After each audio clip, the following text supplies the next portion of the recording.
The kettle clicked off just as the windmill threw a thin shadow across the sink, a sliver of moving dark that slid over Tamsin Cole's knuckles while she rinsed the alfalfa dust from her hands. Morning light sheeted in through the east window, pale and honest, showing everything it touched, the chipped coffee mug with the blue roan painted on its side, the dry crack zigzagging along the tile by the stove, the nail she'd driven into the frame last winter to hang her father's old hat. The hat never quite hung right. It listed like a tired moon. Outside, the corrals lifted their splintered rails against a big Wyoming sky. She could hear the steers grumbling to each other in those low, sleepy notes cattle keep for dawn, the time when the world is more breath than sound. Somewhere beyond the kitchen wall, the windmill coughed, caught, and spun itself into motion. The kettle ticked as it cooled. Her phone lay face down on the table beside a wrinkled feed invoice she'd been pretending not to see. Before we jump back in, tell us where you're from. If this story moves you, please subscribe. Tomorrow, I have a special story for you. The message slid through her head like a note left beneath a plate at a church supper, unexpected, friendly, the kind of thing you tuck away for later. Tamsin blew across her coffee, watched the steam buck like a skittish colt, and told herself she'd take the pickup into town after chores.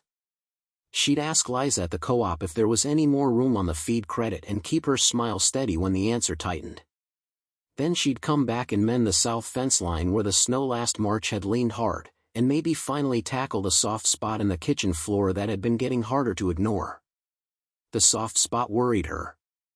It had a feeling to it, the way some clouds do, innocent until they're not. She nudged the toe of her boot against the tile break. It had started as a hairline last summer, a delicate vein like you see in the belly of a cool river stone. Now it was a jagged little arroyo that split the tile, wandered under the stove, and disappeared beneath the rug where she always stood to wash. When the house settled at night, the crack ticked, a dry whisper. Old houses talk. She'd grown up knowing the weight of that language, pops that meant heat, sighs that meant wind, groans that meant nothing.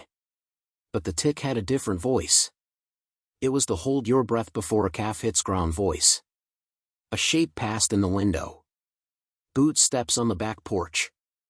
Rowan Pike knocked twice, like always, then pushed the door with his wrist because his hands never arrived without something in them. This morning, a coil of poly pipe and a small toolbox like a lunch pail.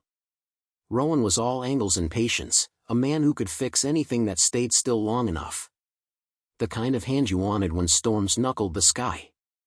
You got a leak, he said by way of greeting, breath fogging the air that still hadn't decided to be spring. Out by the hydrant. We can limp the pressure if you don't mind a morning with the water off. Do it, she said. I'll fill a pot first. He tipped his chin at the crack. That thing's grown teeth. I know. She set the mug down, felt the chill of the tile through the thin rug.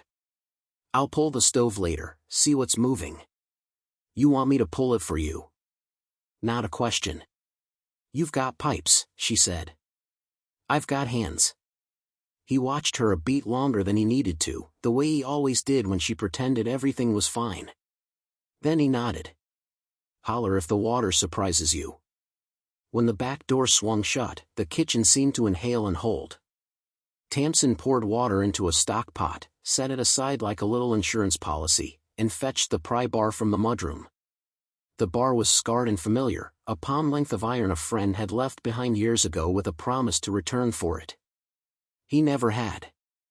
Most tools on a ranch wear two names, what they are and who they belong to last. She called this one Patrick's. She edged the stove away from its moorings an inch at a time, the heavy metal feet rasping against tile. Dust bunnies fled. A dried macaroni, a loop of baling twine, 3 pennies crusted green, treasures from an ordinary life revealed one scrape at a time. Beneath the stove, the crack thickened into a pale seam in the grout. She pressed with the pry bar.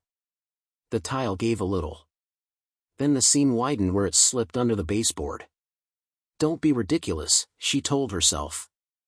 You are not about to peel your kitchen up like an orange. But the seam had that feeling. The one clouds get. She wedged the bar and leaned. The grout cracked. It sounded like stepping on thin ice. Tams? Rowan's voice at the door again, a half-shout without urgency. "I'm killing the water." "Go ahead," she called, and the house answered with a hollow cluck from the pipes. The sink hiccuped. Silence fell with the soft finality of a lid. Tamsin set her boot against the baseboard in pride. The trim came away in a reluctant curl, paint flaking like dry bark. Behind it, she didn't find wood. She found a thin line of shadow that wasn't supposed to be there. Not a wall gap. Not the darkness you get where plaster meets stud. This was a straight-edged rectangle cut into the subfloor itself, dark as a pupil.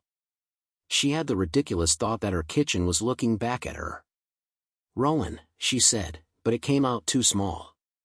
She cleared her throat and tried again. "Rowan." His boots thudded on the porch. The door swung open. He took in the stove, the crowbar, the absent trim, the way she was kneeling with her hands braced on either side of the dark. He set the toolbox down without speaking and crouched beside her. Up close, he smelled like pipe glue and cold air. "Floor hatch," he said finally, voice neutral. "Didn't know you had one."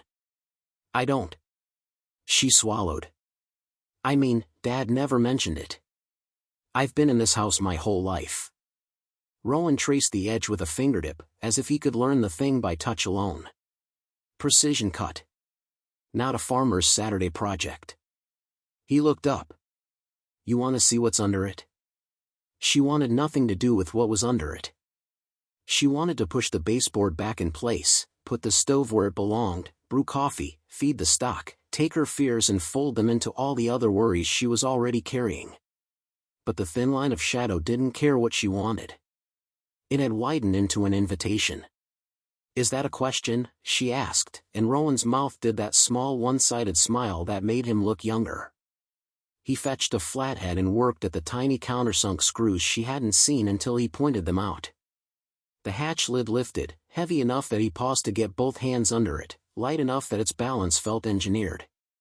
Beneath it, darkness. Not the sour earth smell of a crawlspace. Not the clean dust of an unused cellar. Something colder, more intentional, air that had been trapped and conditioned. Tamsin's breath went thin. She held it and listened. Somewhere down there, a faint hum like a sleeping animal. Rowan found a switch set into the hatch frame, a small metal toggle with no label. He looked at her, eyebrows raised. "What if it's a bomb?" she said, and surprised herself with the shape of the word. If it were a bomb, it probably would have answered all our questions by now. His tone was light, but his eyes stayed on hers until she nodded. He flipped the switch.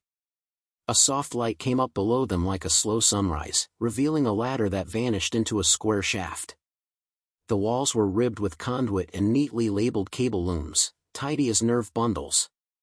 10 rungs down, the floor of a room weighted, smooth, pale, and wrong under a ranch kitchen. They stood, breathing that thin conditioned air, the everyday kitchen clutter around them suddenly part of some set dressing. Tamsin couldn't stop seeing her own coffee cup in the periphery of that hole, cheerful and ridiculous beside the kind of secret that changes the shape of a life. Rowan went first. Of course he did. He descended with a measured care that never quite gave up being fearless. He stepped off the last rung, turned in a slow circle, then tilted his head back toward her. "You're going to want to see this." Her hands were steady on the ladder until they weren't. Halfway down, her palms slipped with a fear that had nothing to do with heights. The room accepted her footfalls without echo. It was bigger than she expected, maybe 20 by 30, painted in a color that couldn't decide whether it was white or the memory of light. A work table ran along one wall, its metal top unscuffed, its drawers labeled with tiny engraved plaques, optics, acoustic, chem. A row of lockers stood opposite, glossy as muscle.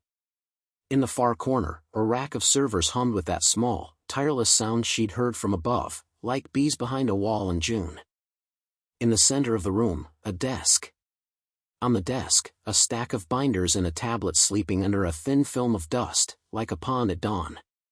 Rowan scrubbed his hand over his jaw. "This isn't a root cellar." "No," she said, because anything else would have been a joke in the face of it. He ran a finger along one locker's edge and came away clean. Someone's been down here. Recently. Tamsin moved to the desk as if approaching a skittish horse, slow, voice low without realizing it. The top binder wore a label backed with that particular office store green that never finds its way onto a ranch unless someone brings it on purpose, Site 19G/AGRO Scenic/Operations. Beneath it, another, Egress Scripts. Below that, one that made her lungs forget how. Primary subject, coal, Tamsin, integrated observation, logs. The room swam. She reached for the edge of the desk and missed, palm thumping flat metal. Rowan's hand came without touching, a close, ready thing. She didn't lean into it. She wanted to. But wanting and leaning were different animals and she wasn't raising the second today. "Is this a joke?" she said. It wasn't a question. "I don't think it is," Rowan answered softly.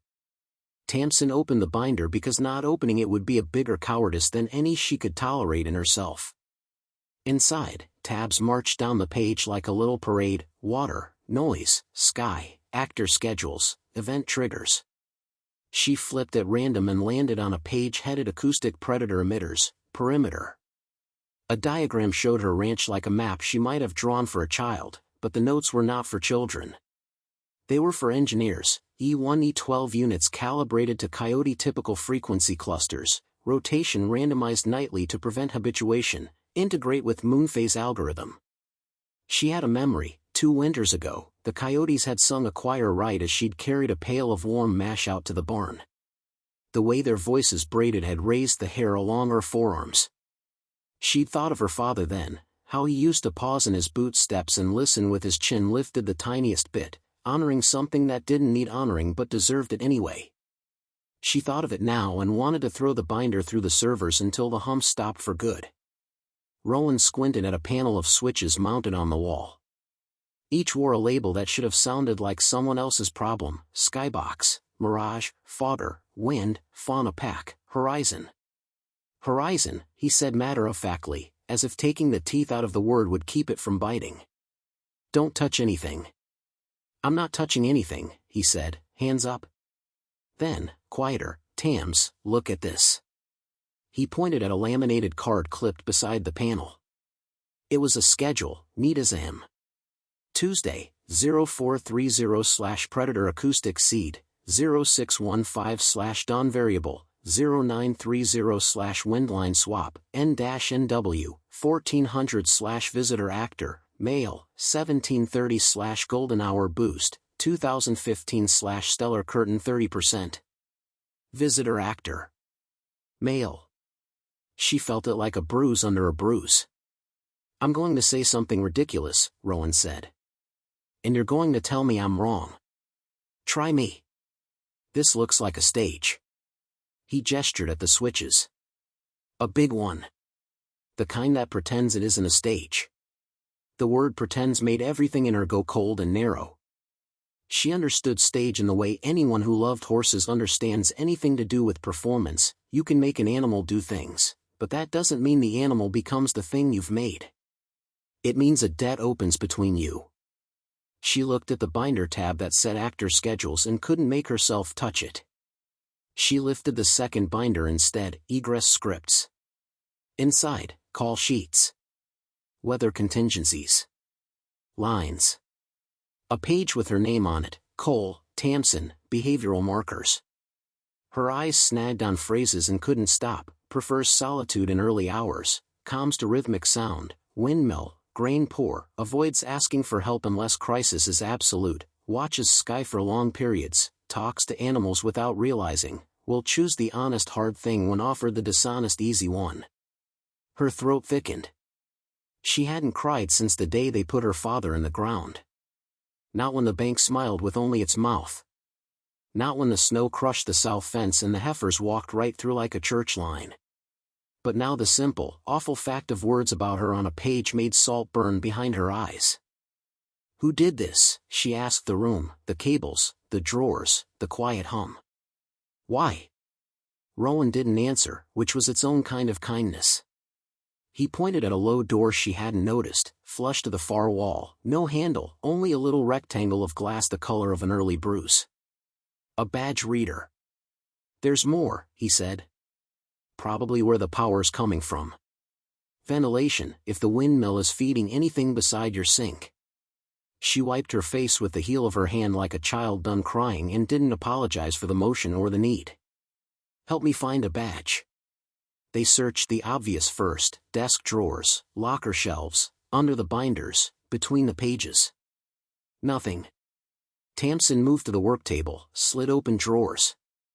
Tools lay in ordered rows. Fiber spools as fine as horsehair.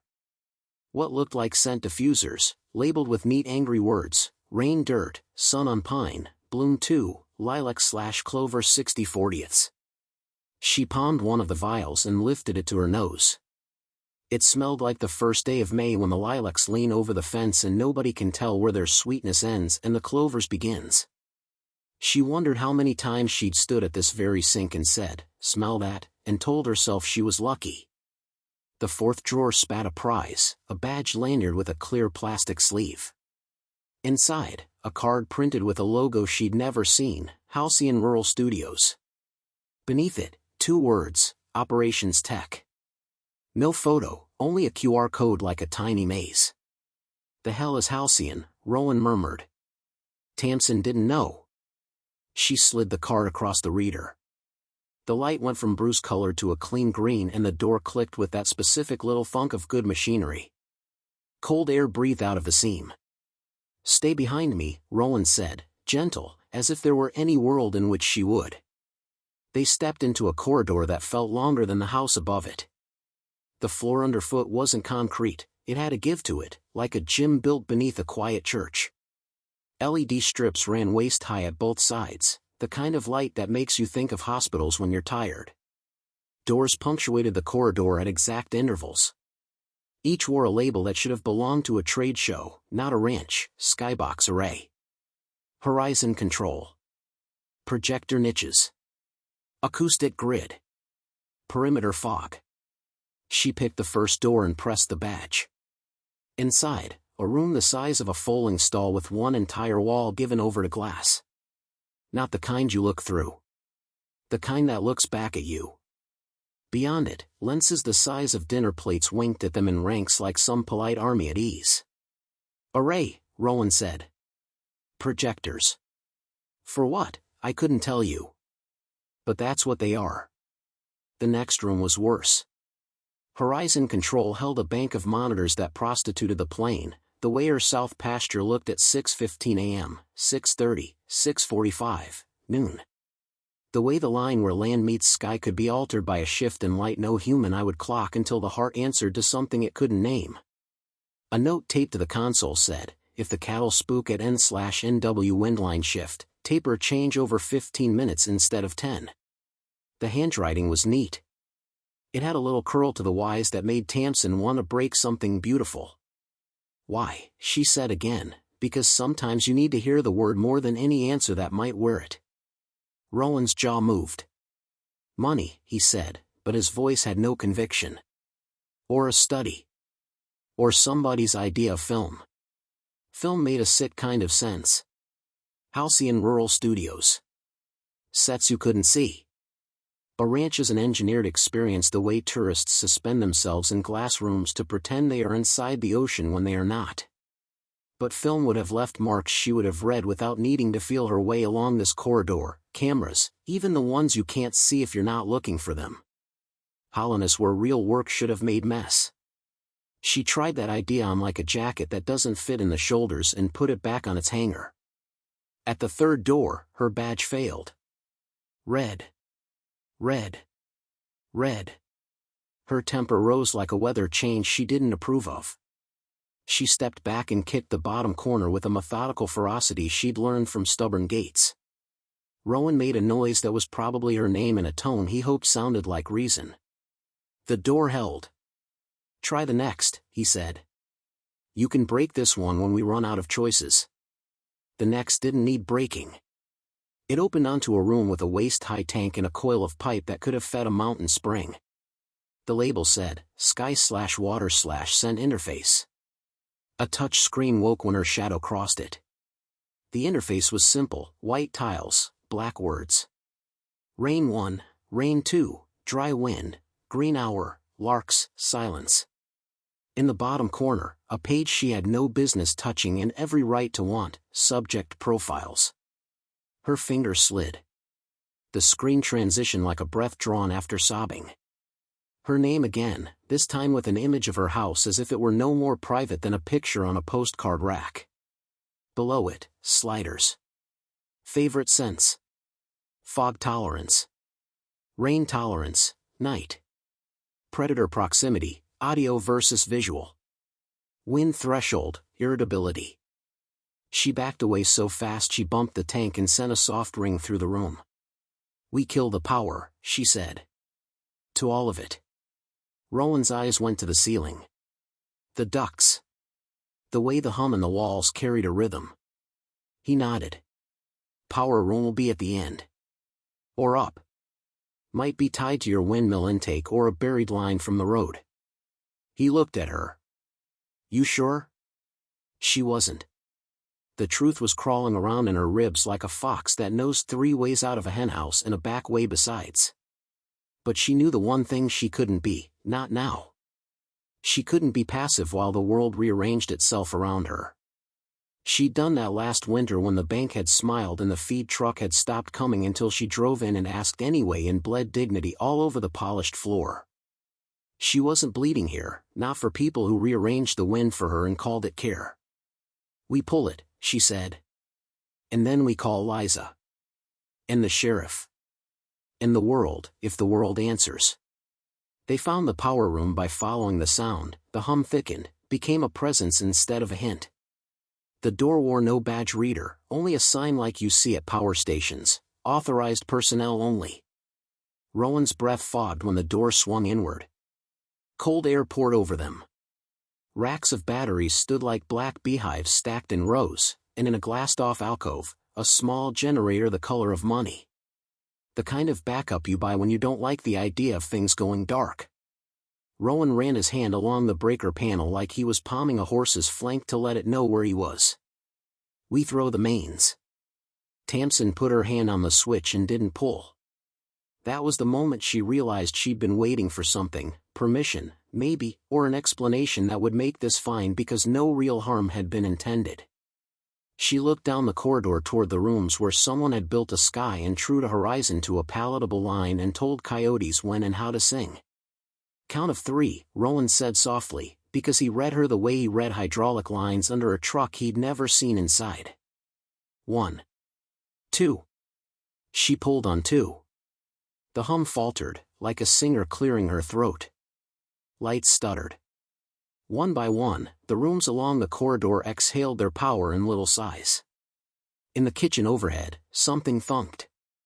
In the yard beyond, the windmill clicked into a different gear or a memory of one. She waited for the sky to fall. It didn't. The room stood still and ordinary in a way that felt obscene. Rowan exhaled. Okay, he said. Now we. The generator kicked on. Its tone was polite as a librarian and twice as steady. The lights came back with the kind of confidence that doesn't ask permission. A bulletin across the monitor and horizon control scrolled by so cleanly she wanted to punch it. Primary power loss, secondary active. EST duration, 91 hours. 91 hours, she repeated, a laugh caught in the words and strangled. They plan for storms. They plan for you, Rowan said, not unkindly. She put her hands in her back pockets to keep from breaking the monitor with her fist. Out of habit, her palm found the old nail she kept there to pick pebbles out of shoe treads. It was warm from her body, a little lance she'd carried for years without thinking about it. She closed her fingers around the nail like a rosary and let the roughness center her, let the small, true pain of its edges testify against the smooth lie of a world someone had polished for her convenience. Then we call, she said. Above. Now. Back in the kitchen, the air felt different, the way a room does after people you don't love have left it. She found her phone where she'd left it face down on the table and thumbed Liza's number, looked out the window because looking at the floor seemed like an act of faith she couldn't yet stomach. The horizon smiled at her like it does on mornings when a Chinook is considering the idea of paying a visit. The sky wore a high sheen. The pastures looked exactly like their best selves, which is how photos lie and people allow it. The windmill spun. Birds stitched the air with invisible thread. The call didn't connect. No bars. That's not right, she said, and already knew it was exactly the kind of right someone had paid for. Rowan turned his phone screen toward her. No bars. The landline, he asked. Disconnected last fall, she said. Copper thieves. I never restrung it. He looked at the ceiling, at nothing. There are coax runs below. I saw the way they dressed them. They could be managing your cell signal from under there, boosting when they want, choking when they don't. He caught her eyes. I can drive to the ridge. Get signal back by the old fire tower. He meant leave. He meant truck tires and road. But the thought of him on that road while she stood a floor in a lie above a room that had her name printed on a page made her teeth find each other. No, she said. We stay together. He didn't argue with the logic she didn't say. Two people are harder to move than one. They drank coffee because coffee is a thing you can do when you can't do anything else, and because hands want something warm when the air is wrong. She poured his without asking and he took it without talking, and for 3 sips it was almost morning again. Then a truck came up the lane. She knew the sound of it the way you know the voice of someone you've known since school, an old Dodge with a timing belt that whined when it was cold and sang when it was not. It was the mail, she thought, reflex, then saw the schedule in her head, visitor actor, mail, at 1400, and checked the clock. 9:52. Early, Rowan said, and reached for the shotgun that always lived behind the broom. Don't, she said, on instinct, as if the world could be coaxed back into sense by the absence of a barrel. She watched through the curtain as the truck came to a careful stop where it always did, nose just shy of the flat rock the first owner must have placed to show people where to quit. The door creaked. Boots hit dirt. A man in a brown jacket stepped out and tipped his hat at the house. He looked like every postman in every small town who has learned both how and when to talk. Morning, Ms. Cole, he called, and everything in her went rigid because the way he said her name had that little curl, the same gentle infantile that had marked the handwriting on the console note. A training curl. A performance curl. Rowan slid the gun into the shadow of the island. We play it straight, he said. Until we can't. She opened the door. Her smile felt like a scab. Morning, she said. You're early. He laughed. Weather this weekend's a mess, so I'm stealing from tomorrow. He held out the little electronic pad. Sign here, please. She looked at the screen and saw her name already typed in the signature field, curly and wrong. She met his eyes. They were the blue of shallow water. What's your name? She asked. He blinked, surprised in the small way trained people allow themselves to be when surprise won't cost them anything. Drew, he said. Drew Kramer. How long you been on my route, Drew? 3 years, he answered without looking up, the way you recite a prayer you don't think about anymore. Funny, she said, and didn't sign. Because I've had this place my whole life and I remember every person who carried a bag up this walk. You're not one of them. A muscle moved in his jaw. Very small. We rotate sometimes, he said. Staffing and all. Rowan leaned on the doorjamb like a man browsing the weather and not the man who had found the horizon's off switch. You from town, Drew? Which side of the river? Drew smiled the way you smile at dogs that look like they might bite. You know the rules. I drop, you sign. He held the pad farther forward. Tamsin took it and wrote across the line in big, childish letters, no. The pad chimed as if pleased with her handwriting anyway. Drew glanced at the screen, and for the first time the trained amusement in his eyes failed. He recovered fast. Well, he said. No one says the ranch doesn't have a sense of humor. He handed her a small padded envelope. It was light. Addressed to her in neat print. Return address, Halcyon Rural Studios, 219 West Kale, Casper. Her stomach turned over. You want me to take that for disposal? Drew asked lightly, as if it were a dead mouse in a trap you'd rather not look at. I want you to get off my porch, she said, voice level. And tell your supervisor the horizon is having a bad day. His smile cracked, then said again, brighter and emptier. You have a good one now. He went down the steps like a man who has just remembered how to descend. He got in the Dodge.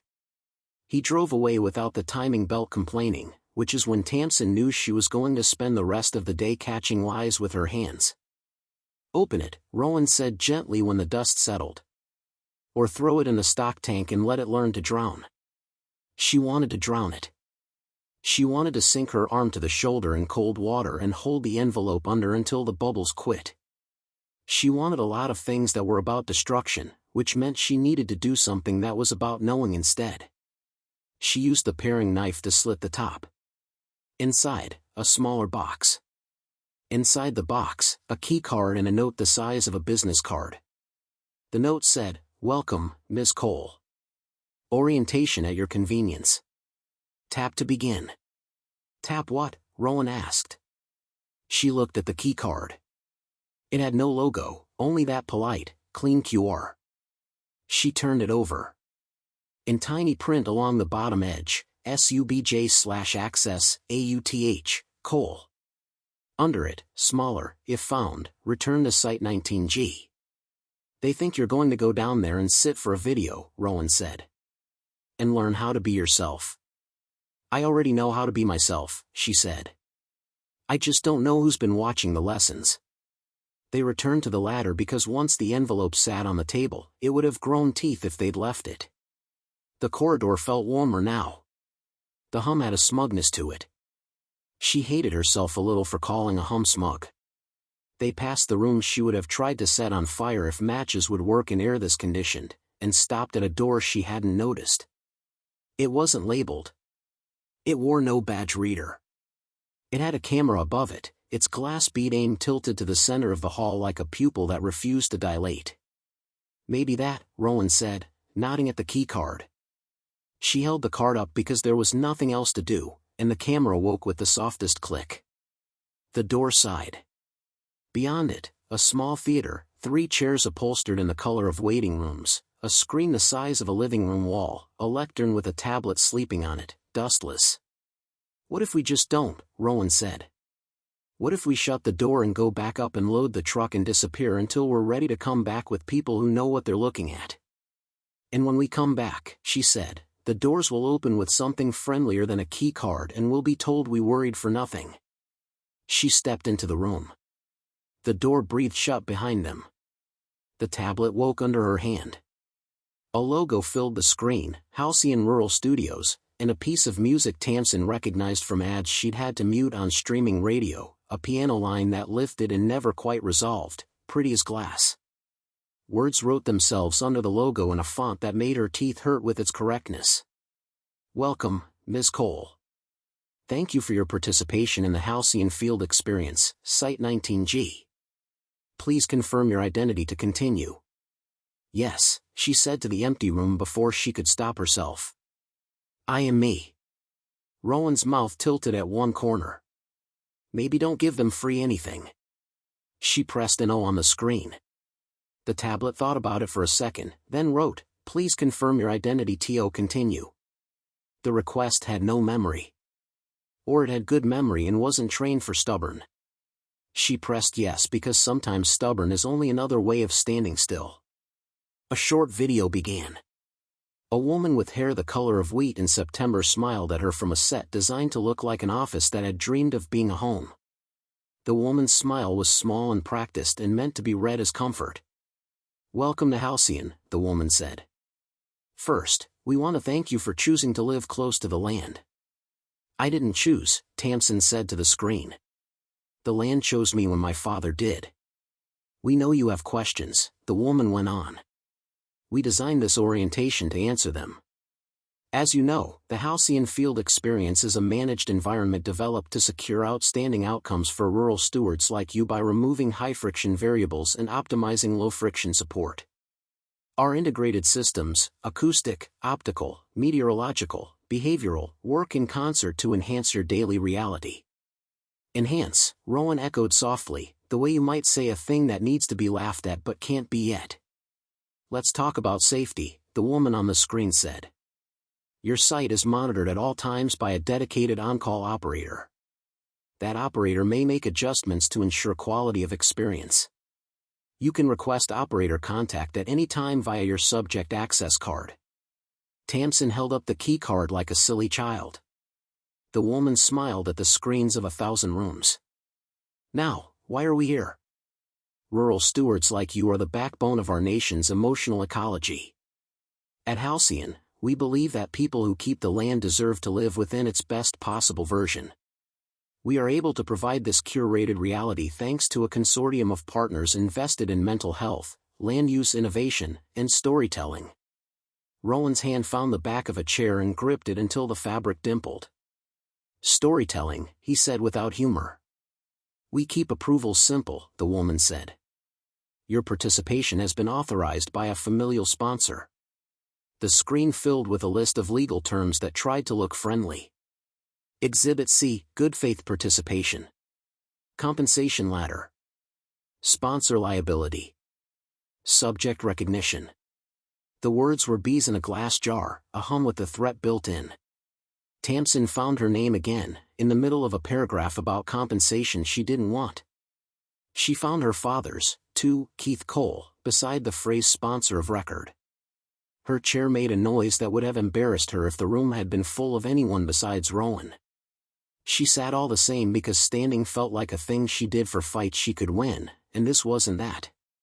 He didn't do this, she said, and heard the thinness in the tone that betrays a prayer that knows its own edges. He wouldn't. The woman on the screen softened her eyes, the way you do when you're trained to carry other people's grief in bite-sized pieces. We understand that rural stewardship often passes through families. Sponsors sign with love. No, Tamsin said. Sponsors sign because someone talked them into it on a day when they were tired. Your customized environment is gentle by default, the woman went on, but we believe in authenticity. That's why challenging conditions are introduced as needed to sustain your growth and resilience. Challenging conditions, Rowan said. She means hail.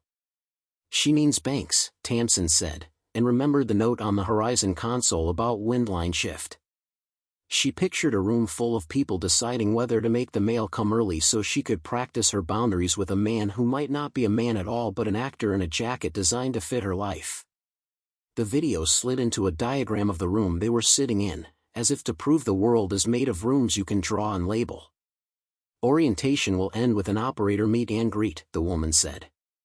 Please press the button on your lectern to request your on-call operator. There was a button. It wore a friendly ring of light like a halo you buy. Tamsin looked at it the way you look at a rattler that has decided the step next to your boot is also a good place to rest. You don't have to, Rowan said. We can leave. We already asked for noon when we turned the power off, she said. Let's not pretend we're not speaking the same language. She pressed the button. The screen went black for 2 heartbeats. Then it filled with a live image of a small, windowless room where people had pretended the air didn't need windows if they got the humidity right. A person sat at a desk facing a wall of monitors. The monitors showed her kitchen in her yard and her barn and the corridor they were standing in and the room they were sitting in. The person turned. Removed the headset. Smiled with a mouth Tamsin had known her whole life. Hi, Tam, Liza Martinez said. Everything went very quiet. Rowan's hand moved for the back of the chair and missed. He caught himself on the lectern and left his palm there like the only thing keeping him from dropping through the floor. Liza's eyes shone the way eyes shine when someone has done the hard thing and rehearsed how to meet your hurt with their best face. She wore a gray sweater the color of bank interiors and a name badge that said, Liza/Operations. Behind her, a coffee cup with the co-op's logo sat on a paper coaster. On the wall, a bulletin board held a few photos, Tamsin's father shaking a hand with a man Tamsin did not know, a Polaroid of the ranch under snow with the words "Good Day" written in marker. Liza, Tamsin said. It wasn't the name. It was her bones. I was hoping you'd call before you saw me, Liza said, and her voice was the same voice that had told Tamsin last month that they could probably push the feed bill to June if the world didn't fall apart. I wanted to do this right. Right, Tamsin said, and the word sat in her mouth like the wrong boot on the right foot. Is that what we're doing? Tam, Liza said. Please. Keith set this up with me years ago, before she stopped. He wanted you to have a better chance than he did. He wanted the wind to be kinder and the sky to be honest. The sky, Tamsin said, and somewhere a part of her started laughing because if someone tells you they make the sky honest you can either laugh or drown, and she wasn't in the mood for drowning yet. You sell feed and weather now? I sell time, Liza said softly. Halcyon gives it to you. We take the hard edges down so the center can hold. She touched the side of the monitor with a finger that shook the tiniest bit. We keep you steady, Tam. You keep me steady, Tamsin repeated, and somehow the steadiness came from hearing herself say the words out loud, because it gave her hands something to press against as she pushed.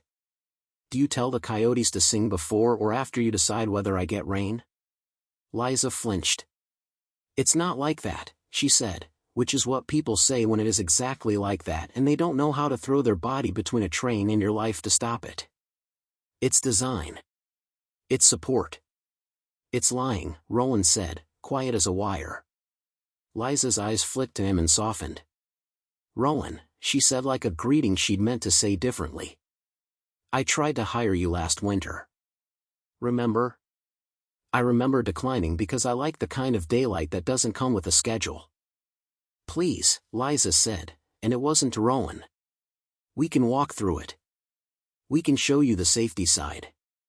The way the predators stay out when they need to and how the perimeter fog keeps dust down when you've got open wound fields. You have a script for this, Tamsin said. What page is grief on? Liza's smile died the honest way. I'm not reading a script now. She removed the headset entirely and set it down like a thing she had wished was a hat all along. Keith came to me after your mother died. He was drinking, Tam. He wanted to sell the south pasture to a man who would have stripped it for gravel until the bones showed. I said wait. I said give me a week. I called Halcyon because I grew up 3 houses down from a woman who worked here before they moved to Casper. I begged. For what? Tamsin asked, though her throat knew. For mercy, Liza said. For craft. For any kind of gentleness we could buy. She gestured at the screens. They said yes. They said they could buffer the world long enough for you to stand without shaking. They said they could keep the bank friendly when you needed it and mean when you needed to stop being friendly back. You told them my hours, Tamsin said. What I like. What I don't. You let them build a room below my feet and change the wind. I told them what you love, Liza said. So they could keep it from breaking you while you healed. I'm not a fool, Tamsin said. You don't keep me in a stall and blow fans at me to teach me wind. It wasn't supposed to be forever, Liza said. There's a ladder. 2 years of heavy support. Then we taper. But after Keith, the name snagged. After he was gone, the market got teeth and the drought sat down and refused to stand, and then it was 3 years and then 4, and when I tried to taper, you got hit with that ice storm that took the calves' ears and I. You pushed the golden hour boost, Tamsin said, and it came out so calm she almost felt sorry for the room. You turned the sunset up. Liza's eyes watered into the screen and made her look younger and older at once. I used what I had, she said. You had me, Tamsin said. You had my number. You could have called. I did, Liza said. Every week. I called to say feed was coming. I called to say it wouldn't. I brought coffee to the south fence line and held posts while you tamped, and I was never brave enough to say the other thing. The other thing, Tamsin repeated. That we bought you a sky, Liza said, and cried like a person who had kept her tears in a jar for the right day and broken it on the floor. Silence made a home in the little theater. Rowan breathed like a man working a stubborn bolt. Tamsin set her hands flat on the lectern because every time she thought she'd found the bottom of the thing, another nudge sideways revealed new dark and steady surfaces kept a person from falling all the way. "What now?" she asked. "You hand me a brochure and ask me to rate my experience on a scale of 1 to 10 like I ordered a sandwich and not a morning." Liza laughed through her tears.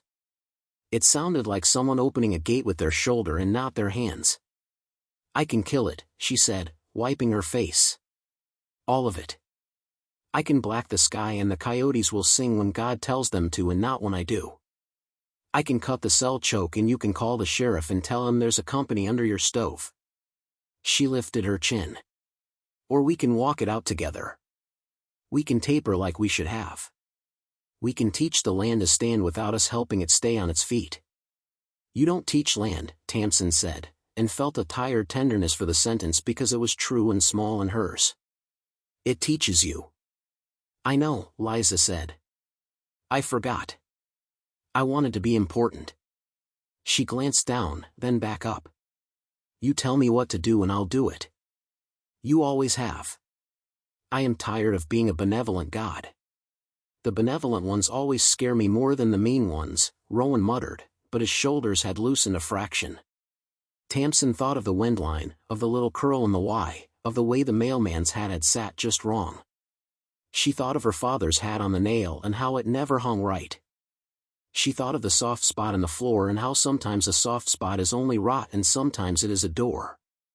She thought of mercy and craft and how her father had said once that if you're going to lie, do it for someone else's good, and then he'd never lied to her again because he understood he wasn't built for that kind of arithmetic. "You kill it," she said. "All of it. Right now. Then you drive out here in your own truck with your own face and you walk up my steps and you apologize to my porch and my father's hat and every coyote you told to sing." Liza nodded like standing under a weight she'd been waiting for. "Okay," she said. "Yes." She reached off screen. Somewhere below, a breaker that wasn't theirs answered a hand that was. The theater light softened, then settled back into that ordinary shade a room wears when no one is paying to change it. The screen flickered. For a beat, it showed Tamsin herself in a grainy wide shot, small in the chair, mouth set, eyes stubborn. Then it went black. The room hummed, then stopped. The hum was gone. The silence that followed wasn't empty. It had birds in it. Above their heads, the windmill hiccuped, then spun the way it does when no one asks it to dance. Rowan exhaled. The sound fell into a space that could hold it. "Okay," he said, "and it meant I'm here and also what now and also I won't leave." "Now," Tamsin said, "we go outside and see what the world looks like without somebody combing its hair." They climbed. The kitchen met them with its honest scuffs and the smell of coffee gone to the part of the day where it starts to taste like its own ghost. The light through the east window had changed, a little less theater, a little more day. She stood at the sink and watched the horizon like she was waiting for a friend who might or might not keep a promise. The sky kept its shape. The pastures stayed their true color. Nothing rippled. She let out a breath she hadn't known she'd been holding since they'd lifted the hatch. Then the cattle in the north field lifted their heads in unison and stared at nothing. Not at a coyote. Not at the glitter of the road. Not at her. At nothing. Their ears pricked and slicked like they were catching a sound they didn't know how to wear. Rowan leaned beside her, shoulder to shoulder. "You hear that?" She did. It was a thin tone, too pure to live outside for long. It rose like something you can only hear if you hold your breath. It held, then slid, then settled, and when it settled every piece of glass in the kitchen sang in a voice she felt in her teeth. The cracked tile by the stove shifted. The crack widened a hair, then another hair, then the hairs joined, and the floor moved. Not a give. Not settle. Move. The rug lifted in one corner like a wind had found it from below. The table shivered and the coffee in the cup found the lip and leaped. "Tams," Rowan said, and he wasn't using the voice that fixes pipes. He was using the voice he'd used once when a mare had foaled too quick and the calf had come wrong, and he'd had to talk her through the kind of pain that forces a choice. She felt the choice before she understood it. The house said, "We are going down now." The hatch said, "We are already open." The horizon said, "Watch if you want, but don't expect me to wait." She grabbed the edge of the counter with one hand and Rowan's sleeve with the other. The floor made a sound like a big animal scratching its back on a tree, and then a seam she hadn't known was there opened along the west wall where the baseboard met paint and the wall itself unzipped. Not a metaphor. A seam. The kind of seam a smart person cuts when they know they might need to open a room and get inside in a hurry. Air moved from below, cool and deliberate. Something in the walls clicked like teeth. The key card on the table buzzed once, like a fly remembering it had a job. On the counter, the little box from Halcyon vibrated, rocked to the edge, and fell. It hit the floor on a corner. The lid popped. Inside, under the card sleeve, another layer she hadn't seen, foam cut to cradle something too important to jostle. The something was a small, white plastic device the size of a deck of cards with a single button. The button pulsed. Rowan swore so softly it sounded like the part of prayer where you tell the truth by accident. The cattle bellowed at once, a chord. Outside, the wind picked a direction at random and reached for their hair. The seam in the wall widened to a mouth shape and the mouth pulled a breath. The device on the floor chirped twice, happy, then wrote in a tiny, kind voice that seemed to come from nowhere and everywhere at once. Subject ready. Commencing retrieval. The kitchen floor dropped the thickness of a hand. The table skittered toward the new mouth. The key card slid to the edge of the counter and teetered like a small brave thing that has run out of bravery. Tamsin had time to put 2 fingers on the card and close them. She had time to look at Rowan and see his eyes and know his mouth was saying her name. Then the house took another breath and the world below them opened. The house took a second breath and the world below them opened, not like a basement would open, with cool air and spider web polite, but like a mouth that had made up its mind about swallowing. Tamsin's fingers locked on the counter edge and the key card at once, 2 anchors that didn't agree with each other. Rowan's sleeve burned under her other hand as if fabric could turn to rope if she needed it to. Cups slid. A fork jumped from the drying rack and rattled into the widening seam. The cracked tile made a sound like a deer hide being torn with strong hands. This story took us a long time. If you like it, subscribe. Now, back to the story. Air rose from the opening, manufactured cool, and with it the weird, too pure tone that set every glass nerve in the kitchen singing. Somewhere outside, the cattle replied with a single, animal chord, bewilderment punched into sound. "Move," Rowan said, voice steady and close, and somehow that made the floor less of an enemy. He slid his body between Tamsin and the opening, planted his boots wide, and snaked his free arm along the counter in search of leverage that didn't exist. The table jittered toward the seam as if the house were a tilted board and they the marbles. The white plastic device on the floor chirped again, happier about itself than any machine had a right to be. Subject ready. Commencing retrieval. Like hell, Tamsin hissed, and only then realized she'd said it out loud. The rug's corner flipped like a card in a magic trick. The mouth in the west wall yawned wider, drywall bending along a knife-clean cut she had never seen, couldn't unsee now. The seam had a hinge edge, a slick of steel. Rowan kicked the device. It skittered into the gap and vanished with a cheerful electronic burp. "Crowbar," he said.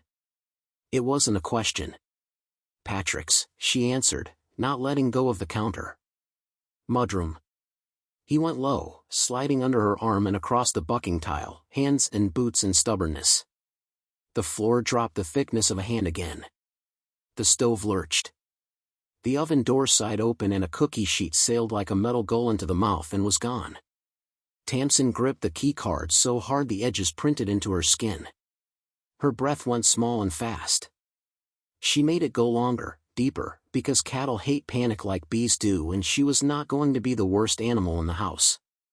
Rowan hit the mudroom door with his shoulder and came back with the pry bar like a knight armed with the only kind of sword that matters on a Thursday. He jammed Patrick's tooth into the seam at the hinge and leaned. Metal complained. The mouth stalled half an inch. The manufactured wind faltered, caught itself, rose. In the cellar, Tamsin said. The power. The generator, Rowan grunted, still leaning. It'll be running the show. We cut fuel, we cut breath. Go, she said. I'll wedge it. He looked at her. She held his eyes because it was the only way to keep him from treating her like a person who needed saving instead of a person who had a job. He nodded. Don't be brave, be right. And then he was at the hatch, all angles and economy, dropping into the engineered cold. The kitchen pitched like a boat that realized too late it had picked the wrong lake. Tamsin shot the bar deeper into the seam and threw her weight onto it. Pain lit her shoulder. Pain was good. Pain was the realest thing in the room. The mouth answered by trying to be bigger than her. Not today, she told it, because talking to something has a way of changing its mind even when it is made of drywall and part of a company that shouldn't be beneath your house. Above the sink, the window glass flickered. No, that wasn't possible, and it also was. The horizon had a trembling to it, as if a hand had brushed dust from a lens and the lens remembered it was holding the day up. The windmill hiccuped, then spun into a cadence she didn't know well enough to trust. The cattle bellowed again. Not fear, exactly.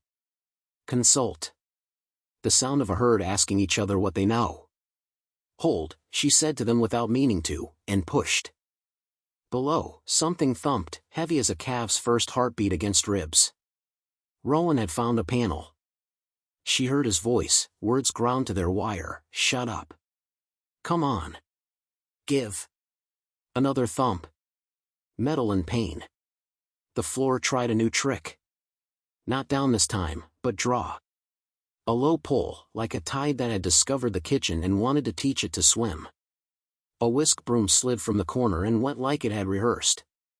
The table crept. Tamsin breathed once, twice, let go of the counter, and lunged for the stove. She grabbed the cast iron skillet that lived there like a faithful dog and slammed it onto the bar's spine to give it heft. The bar bit deeper. The seam's hinge squealed like a bad apology. The mouth held. Her phone vibrated on the table, one defiant rattle.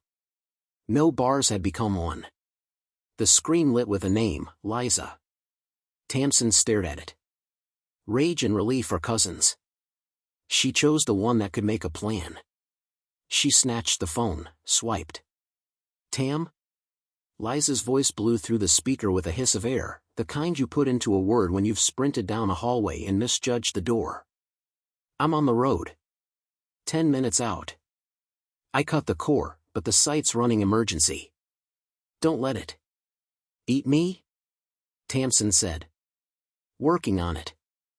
Retrieval triggers if the subject access card reports distress and the operator is offline, Liza said in a rush.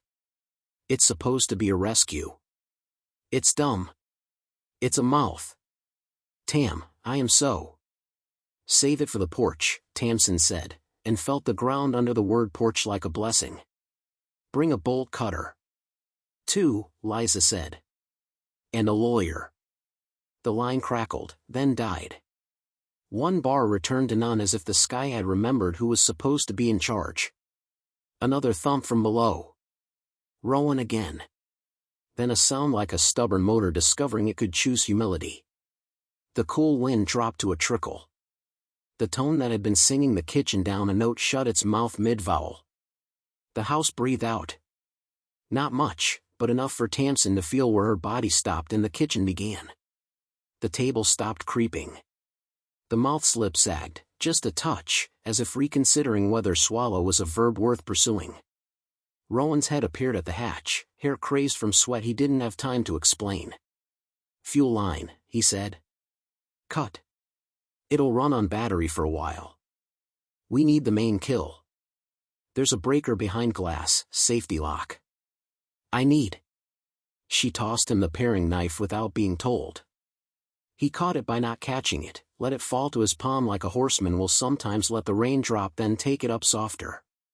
Give me 60 seconds. You have 30, she said, because the house liked to be bossed. He vanished. The kitchen decided to be a boat again, a little. The bar held, Patrick's tooth sang.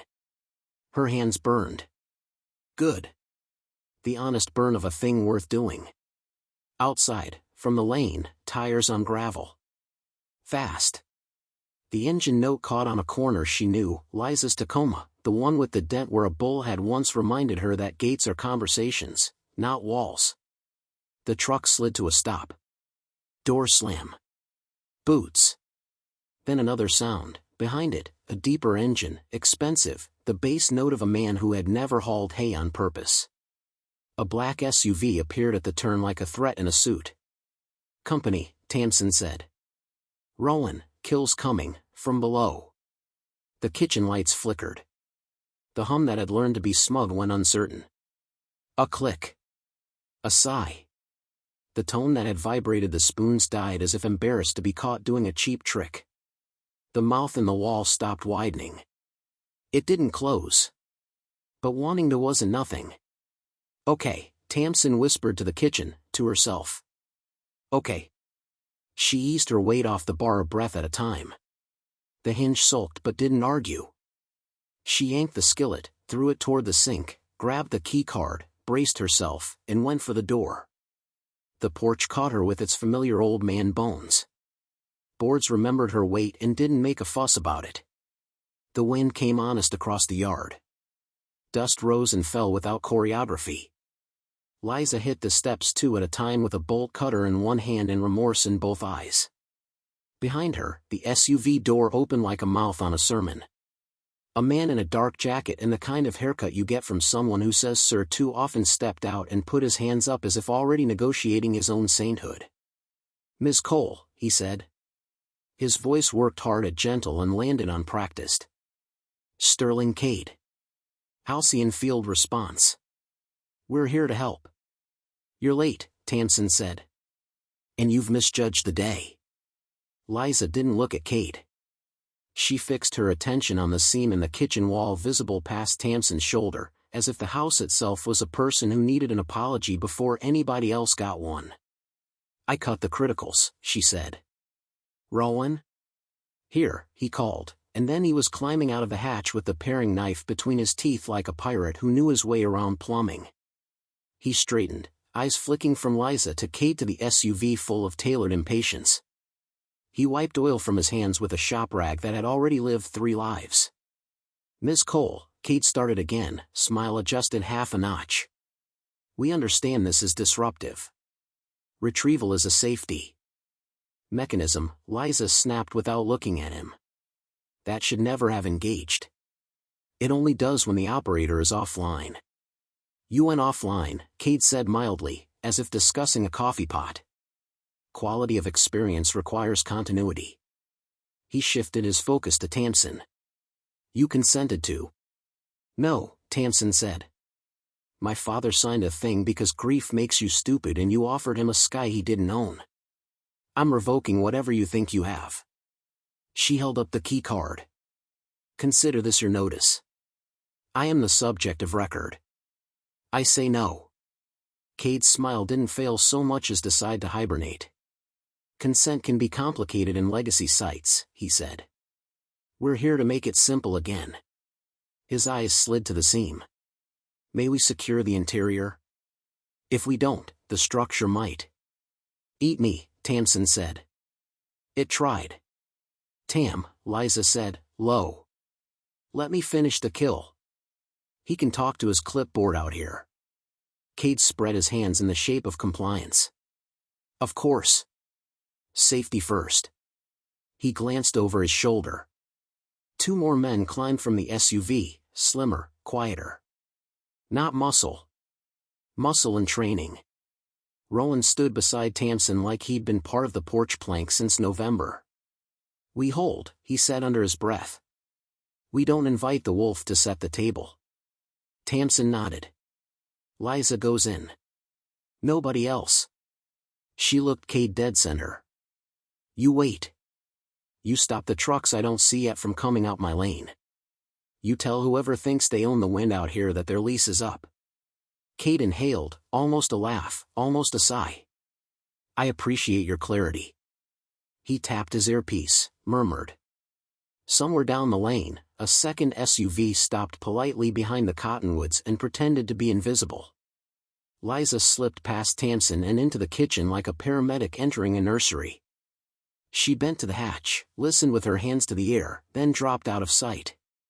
The house made a small sound, contented, almost, and the breath Tamsin had been rationing found a fuller measure. Kate drifted a single step closer to the porch rail. There are kinder versions of this conversation, he said. We have a path. Tapering. Recognition. Compensation. He smiled without the charity. Narratives. You bought the weather, Tamsin said. You don't get the story. Something shifted in Kate's face then, a little given the veneer. Respect, maybe. Or the way a good liar recognizes another type of craft and files it under do not underestimate. Ms. Cole, he said, softening. This site has been live for years. Exposing it loudly will harm the people who thought they were helping you. It will harm you. It will harm the land you love. We can walk you out gently. We can end the program without spectacle. Or, he tilted his head toward the fields. Or there can be a spectacle.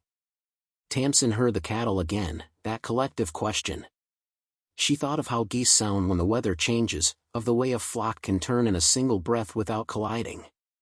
She did not belong in a room where men played the sky like a piano. But she did belong on this porch, in this air, with these animals' voices braided into hers. We're past gentle, she said. We'll try honest. He looked at the bolt cutter in Liza's empty seat on the step. Honest gets people fired. Then let it, she said. Liza reappeared in the hatch, hair damp with machine cold. Core's dead, she called, triumphant and wrecked. No more hum. The mouth is dumb now. She scrambled out and straightened, cheeks flushed. We should walk the corridor. If they pushed an off-site script, something will still be trying to finish the retrieval. Kate echoed lightly. I'll accompany. No, Tamsin and Rowan said at once. Liza lifted a hand, the referee at a rodeo when the bronc gets opinionated. I know the hallway better than you do, she told Kate without apology. You know the policy manual better than your own mother's middle name. Stay on the porch. She looked at Tamsin. A question with legs, trust me? Go, Tamsin said. I'll hold the door. Liza vanished again. Rowan moved to follow. Tamsin stopped him with a palm on his forearm. You stay with me, she said. I need two eyes up here. Then, Fuller, I need you. I'm not leaving, he said simply, and somehow that sentence put a floor back under the day. They waited, which is one of the hardest chores, and while they did, the SUV men tried 3 different ways of looking harmless and failed each time because their shoes were wrong and their breath smelled like air conditioning. Cade stood with his hands folded the way you do at funerals when you're not sure if you're family. A minute became 5 became 10. The cattle settled. The wind kept being wind. The porch took the weight of their choices and didn't crack. Tam, Liza called from below, voice carrying up the shaft like the gold note in a fiddle tune. You need to see this. Tamsin looked at Rowan. He nodded. He slid the bolt cutter across the threshold with his foot so she could kick it down if hands became unhelpful. She stepped back into the house that was a mouth and a refuge, a set and a home. The seam in the wall held like a sulk. The hatch waited. She went down because forward was the only honest direction left. The corridor had reset to quiet, lights dim to the kind of polite that doesn't wake babies. The rooms they'd opened were dark. The power room sat with its glassed-off generator wearing its new silence like a haircut. Liza stood at the end of the hall where the unlabeled door had been, the one with the camera eye in the theater. Only there was no door now. There was an absence where doors should be. Beyond it, something that wasn't a room. A tunnel. Wide. Lit with the kind of light that loves itself too much. Emergency egress, Liza said. The retrieval script forced it. It ties beyond the fence line. She swallowed. North. North meant pasture. North meant the part of the ranch where the land got honest in a hurry because the creek cut its name into the dust every spring and filled it with June. How far? Tamsin asked, although she already knew the only way to answer that was with an awkward noun, too. Let's find out, Liza said. They walked. The air in the tunnel had a temperature that didn't belong to outside. The hum was gone and still it felt like being inside a thing that worked. The walls had seams hidden so well you only found them by running your fingers along the light and listening with your skin for where light tripped. They passed side doors, 1, 2, 3, each with labels that offered truth in letters too neat to be decent: egress robotics, sedation delivery, visual curtain. Liza's mouth got a mean line. They promised these closets were for filming only, she said. Dressing the set. Not touching the subject. I'm not a subject, Tamsin said, and every inch of the tunnel heard her. 50 yards. 100. The tunnel tipped up. The light changed the way light changes when it has opinions about what it's supposed to be illuminating. Then a hatch ahead wore daylight around its edges like a halo, and Tamsin's heart did the thing it does at a foaling stall when the head crowns and you remember that this is why you put up with winter. Liza palmed the panel. The hatch sighed, then rose. They stepped out into the north pasture, no, into where the north pasture should have been. The grass was there, blue-green in its honest way. The fence line stood where she had always driven staples into posts and told herself she'd come back tomorrow to set a brace. The creek kept its voice, talking easy over the stones. Sky. Wind. All accounted for. But beyond the far fence, where the world used to simply continue, something was wrong enough that her body knew before her eyes could draw the lines. The horizon wasn't horizon. Not today. It had a texture. A grain. It curved a fraction too true. And there, along the curve, a seam was opening like the lid of a giant's eye. What am I seeing? Tamsin asked, because saying it out loud might make the rules reassert themselves. North boundary, Liza whispered. Maintenance bay door. The seam widened with machine confidence. A slab withdrew into itself, smooth and massive and thoughtless. Beyond it, dark. And in that dark, structure. Catwalks. Rails. The suggestion of scaffolding like a city had been built on its side. A strip of light beyond the dark, too clean for sun, shone back like a dare. A shape moved in the darkness. Then another. Not men at first. Not vehicles either. Rigs. The size of hay wagons but built low and long, with articulated arms folded like praying mantis forelegs. Retrieval, her brain supplying the word because she needed a word and didn't have time to grow a better one. They were going to take me out that way, she said, getting smaller and taller at once. Liza's jaw worked. Only if the house couldn't secure you. It came out hurried, which is how you say a thing you don't entirely believe anymore. A rig rolled forward. Its wheels didn't mark the grass. The grass didn't complain anyway. The rig paused at the fence as if remembering etiquette. Then its mantis arms lifted and sailed over the top strand without touching so much as a barb. It kept rolling. Toward the hatch from which they'd just emerged. Tamsin stepped sideways, putting her body between the machine and the black rectangle in the pasture grass. It was a useless gesture. She did it anyway because bodies remember before thoughts. She put her hand on the old fence post she'd set the summer after her father died and felt the weather would say I am still here into her palm despite the machine that had just called the fence a suggestion. Stay behind me, Liza said. If it reads me as operator, it will pause.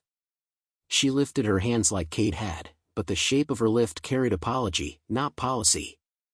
Unit 6, she called, voice pitched for microphones. Abort. The rig slowed. It did not stop. Unit 6, she said again, more command than mercy. Abort. The rig paused at the lip of the hatch and cocked its head, a motion that should have belonged to a bird. It rotated a lens toward her and blinked a red, in a rhythm that would have made sense to a manual. The dot went steady. Abort acknowledged. It rolled backward, graceful as a lie. Tamsin exhaled so hard she startled a meadowlark out of the grass. The bird flared, scolded, and shot for the cottonwoods, which stood exactly where they were supposed to, as if trees had remembered how to be trees without help. A shout. Rowan's. From the porch. They turned. He stood at the house edge, one arm high, pointing south. Cade and his men had moved. Not far. Just enough to make a shape you'd call a problem if you were telling a friend later. 3 men, spreading like seeds. Back inside, Liza said. We close this hatch. We hold the corridor.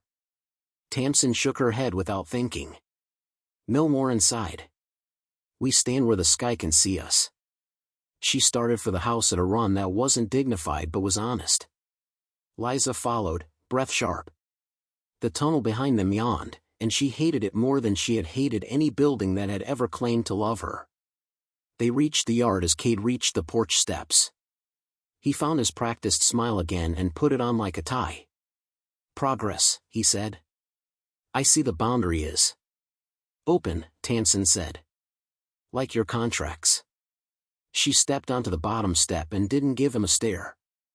Here's how this goes. You leave. Liza and I walk the line and shut whatever you opened. You remove every piece of halcyon equipment from beneath my home. Then you sit in my yard without your phone while we call the sheriff from the ridge and the paper from town and anyone who still believes in land. Miss Cole, he said, warm as milk, this will go easier if you let me. Take me, she said. Somewhere softer than the truth? He didn't look away. He didn't lower his voice. Help you. Rowan came down the porch steps and took the spot at Tamsin's right like the morning had written his name there. She already has help, he said. Friends make this worse, Cade said, and earned a look from Liza that would have salted a road. I am her friend, Liza said. That's how we got here. And it's also how we get out. Cade's jaw moved, a minute tick that said he had a page for this and it wasn't the one he wanted. If you force a public confrontation, the company will defend itself. It will show footage. It will show the days we saved your stock from a blizzard you could not have fought. It will show the nights we softened the wind so you could sleep. He tilted his head. They will show your grief, Ms. Cole. They will sell it as care. Then they'll sell what they always sold, Tamsin said quietly. And I'll sell the truth. The wind lifted her hair then, a small, ordinary touch. The sky didn't change color. It didn't need to. A meadowlark chose the top wire and sang the way meadowlarks do when they don't know they are on a soundtrack and don't care. Somewhere to the north, the maintenance bay door finished opening. The sound of it, deep, patient, expensive, rolled across the pasture like thunder from a storm that hadn't earned it. The cattle in the near field turned their heads as one and stared toward the scene where the horizon had decided it was a wall. Inside, Cade said, softer now. Please. He lifted a hand to the earpiece he thought he'd hidden from them by making it small. Tamsin saw his wrist, the faint pale of a scar under his watchband, the small human proof that even men who sell skies have fallen once or twice. No, she said. Not this time. The ground trembled. Not the house, not the seam in the kitchen wall. The ground. A tone too low to be music came up her legs and into the bones that had learned to stand a long time ago on a porch under bigger, truer storms. Rowan shifted his stance. Liza's eyes went wide. Cade's men looked at him the way men look at the person who forgot to mention the part of the plan where horses bolt. What did you open? Rowan asked, but the question went to the earth and not to Cade. Liza turned north and swore without sound. They're extending the corridor, she said. All the way to the house. The north fence, hers, the honest one with staples and sweat in it, shuddered. The posts did not fall. The line between posts moved. The field beyond it slid, not like landslides, with grit and insistence, but like a rug being drawn back to show the floor underneath. Underneath was not earth. Metal. The color of machinery. The suggestion of a deck. The kind of space you park machines in when you tell yourself they are not beasts. Back, Rowan said, and without meaning to, Tamsin took a single step up onto the porch. The kitchen behind her held its breath like a creature that had learned a lesson and was waiting to see if it would be asked to repeat it. The sky did not fall. It did something worse. It peeled. A strip at the far north, so narrow you could almost miss it if you didn't know how to look at weather, rolled back on a drum. Cloud became panel. Blue became paint. Beyond the roll, light without heat poured from a gantry. Cade's practiced voice failed for the first time. "That's not protocol," he said. "Not for a live site." "Who's driving it?" Liza asked into the air, because sometimes naming a driver makes a vehicle remember it shouldn't be where it is. The meadowlark flew. The wind paused to listen to itself. Every cow in the north field took a single, synchronized step backward. From the dark of the bay, a human silhouette appeared at the rail, a man in a white hard hat, one hand on the rail, the other up to shield eyes from the light he had made. He looked small in the size of his own machine. He raised his hand in a gesture that could have been apology and could have been "I see you" and could have been the first line of a speech. Then his voice came across the field, amplified, and made small by the way open spaces take your words apart. "Ms. Cole," he called. "Please remain calm. We're going to bring the house into service mode. You'll feel some motion." "Service mode," Rowan repeated. "Like a dishwasher."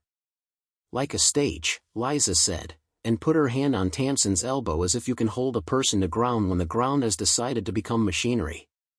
The porch shifted under their boots, subtle, then sure. Somewhere beneath the flower bed where Tamsin had coaxed 3 brave hollyhocks into believing in Wyoming, something heavy found a place to be. A hydraulic line woke.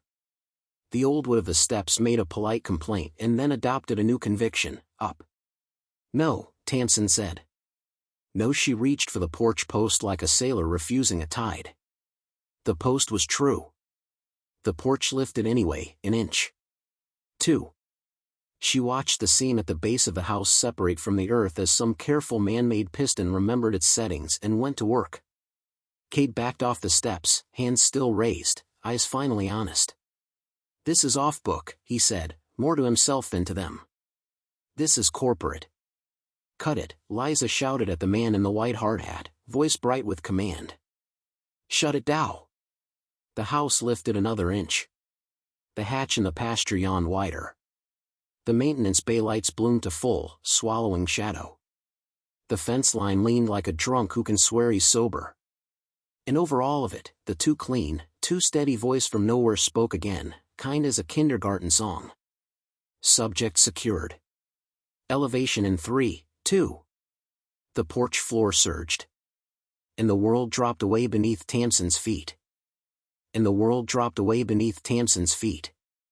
The porch rose as if the house had decided to stand on tiptoe. Would that had known only earth and winter found itself lifted by a math it didn't believe in. Nails groaned. The beam under the eaves gave one protesting pop.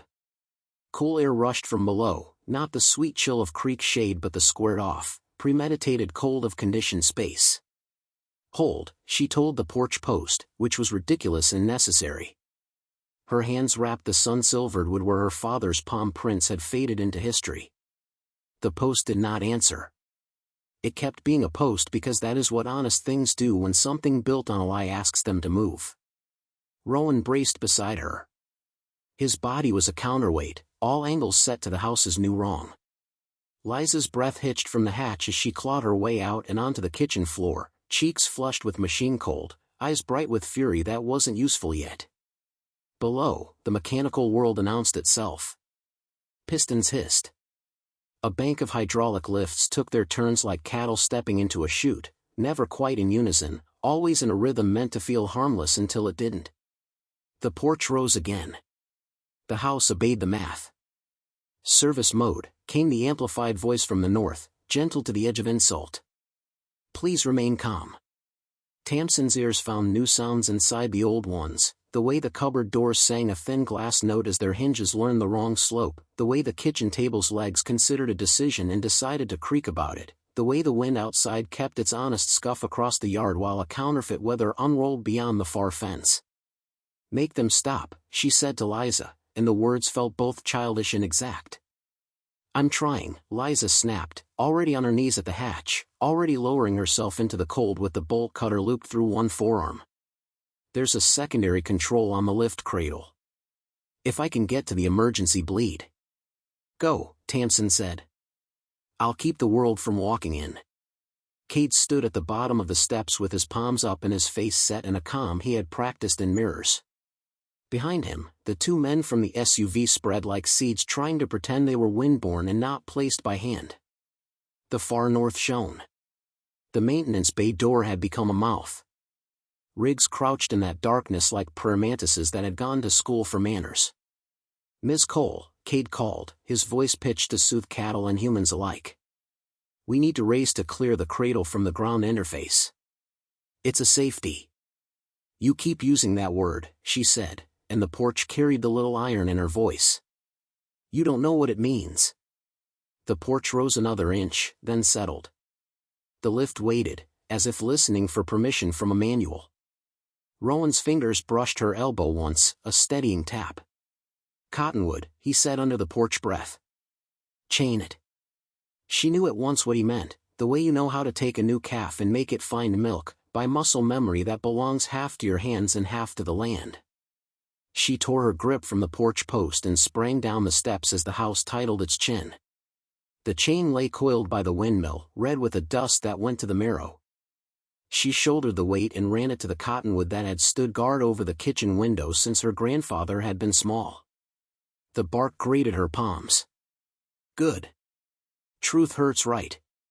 Rap high." Rowan shouted. 2 turns and a bite. She threw the chain as if roping a too-smart heifer and caught a limb she'd climbed when she was 8 and fearless. The chain's bite found crotchwood and set teeth. She dragged the other end across the porch and around the support post twice, then 3 times for faith. Rowan took up slack and dropped the link through itself with that neat mechanic's snap that makes a tool obey. The lift pulled. The chain answered with a deep metal moan. The cottonwood flexed, a tall old animal willing to lean into a harness but not into a lie. The porch stopped rising. The house shuddered once, all its boards speaking to each other in urgent, private creaks. "Tam." Liza's voice from the hatch. "I need 30 seconds. "You have 20, Tamsin said, and turned to Cade before the fear could finish burning up through her ribs and into the part of her throat where bad decisions live. "Call them off." She jabbed a finger at the bright mouth north of the fence. "Or this tree and I will cut your math in half."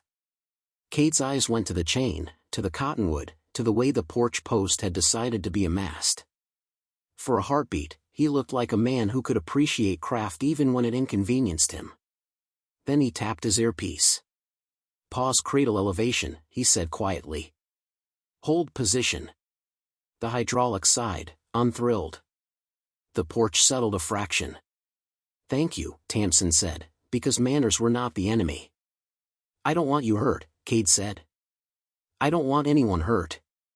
"Then stop hurting the land," she said, and mend it in 100 directions at once.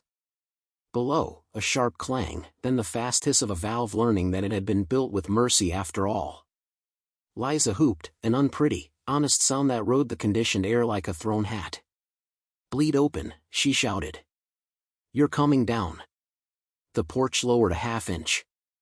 The chain sighed like a man who's been allowed to put down a yoke. The house settled into itself a little, like a horse finding its balance after a spook. "Hold," Liza yelled. "If I dump too fast, I shear a pin." "Dump, don't shear," Rowan called back. "We like the pins where God put 'em." The maintenance bay lights flared brighter. A klaxon coughed twice and decided it didn't have an audience worth the theatrics. From the darkness, the white hard hat man raised both palms like a stagehand conceding a better performance. "We need operational control," he called. "We're in a partial state." "That's worse." "Partial truth got us here," Tamsin said. "We'll risk partial down." The porch came level with the top step. The chain eased its gripe. Liza's head popped up through the hatch, hair slicked to her cheeks, eyes fierce and wet. "Your house is on its own feet again," she said. "No more lift." I locked the cradle out. But they still have corridor control. The north door is open. They can roll a rig right into your pasture. Not if the fence learns to be teeth, Rowan said, already moving. Give me a minute with the wire. Rowan, Tamsin started, and he squeezed her arm as he passed. I'll keep my skin, he said. I promise. She believed him because she had to. He hit the fence line at a loping stride and began a dance she'd watched him do in a blizzard, wire unwound, then crossed, then clamped into a pattern that took a machine at least 3 seconds to think about before it tried anything foolish. The rig at the boundary turned its Manda's head and watched him like prey learns to watch a man who isn't a hunter and might still be a problem. Cade's men shifted again. They wanted to be in motion because their training was a religion and stillness an affront.